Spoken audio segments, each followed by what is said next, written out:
గుణములు కలిగి ఉంటే పరిపూర్ణ స్థితిలోనికి వెళ్ళిపోతాం అన్నమాట. పరిపూర్ణ స్థితిలోనికి వెళ్ళిపోతాం. అది తెలుసుకోవాలి, ఖచ్చితంగా తెలుసుకోవాలి. అది తెలుసుకోవటానికి ఇక్కడ చేతులు కట్టుకుని కూర్చొని నేర్చుకుంటున్నాం.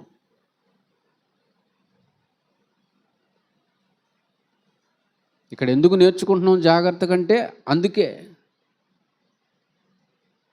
ఆ స్థితి కోసమే.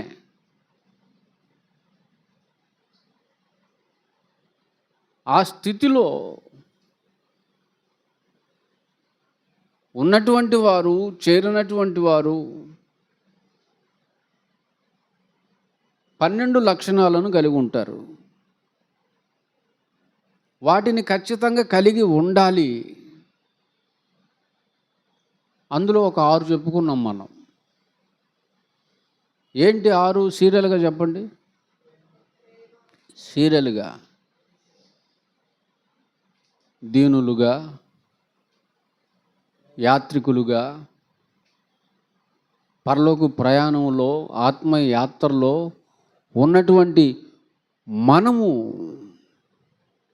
కలిగి ఉండవలసినటువంటి గుణము, లక్షణము ఏంటి? 1 ప్రేమ.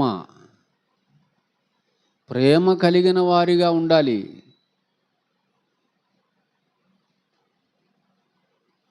ప్రేమించే వ్యక్తులుగా ఉండాలి మనం, ద్వేషించే వ్యక్తులుగా ఉండకూడదు. 2వది క్షమించు. ఇది క్రీస్తు గుణం. క్షమాతత్వం, క్షమాపణను ఇవ్వాలి.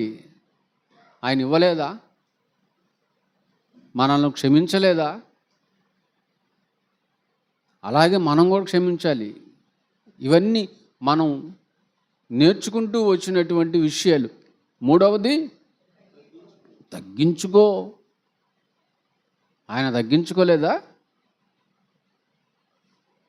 తగ్గించుకోవటం వల్ల ఆయన తగ్గిపోయాడా? ఆయన తగ్గింపే ఆయన హెచ్చింపుకు కారణమైంది. నీ హెచ్చింపే నీ తగ్గింపుకు కారణం అవుతుంది. అలా కాకూడదని మీకు మాదిరి ఉంచిపోయాడు ఆయన. నా పిల్లలు కూడా నాలాగా హెచ్చింపబడాలి అని. 4వది కనికరము. కనికరముతో ఉండాలి, కరుణతో ఉండాలి. ఎవరి ఎడల సరైన క్రమం లేక, ఉపదేశం లేక, సావాసం లేక, సత్యమేదో తెలియక, వెలుగేదో తెలియక అపవాది మాయలో పడిపోయి వెళ్ళిపోతున్నారు చాలామంది, త్రోవ తప్పి. నీ ఇంట్లో వాళ్ళు కూడా కావచ్చు. వాళ్ళ మీద ఏముండాలి? కనికరం ఉండాలి. తర్వాత సాత్వికము. సాత్వికము నేను నేర్పిస్తాను, మీరు నేర్చుకోండి రండి అన్నాడు ఆయన. అది ఆత్మఫలం. అది తర్వాత నిగ్రహ స్వభావం, తట్టుకునే శక్తి,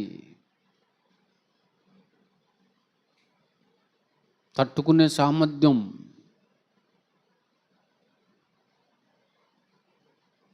ఊరకొరకనే టెంప్ట్ అయిపోవటం కాదు, ఊరకొరకనే పడిపోవటం కాదు, ఊరకొరకనే మెత్తబడిపోవటం కాదు, ఊరకొరకనే అపవాది మాటలకి మళ్ళీపోవటం కాదు. నిగ్రహ శక్తి గలవారుగా ఉండాలి. తర్వాత ఎన్నైనా ఇప్పటికీ 6 అయింది. ఇవన్నీ కలిగి ఉండాలి. ఈ 6 కలిగి ఉండాలి. తర్వాత 7, 8, 9, 10, 11, 12 ఎన్ని కలిగి ఉంటే మీరు ఏ దశకు చేరిపోతారు? పరిపూర్ణమైన దశకి. మీరు పరిపూర్ణులు అవుతారు అప్పుడు.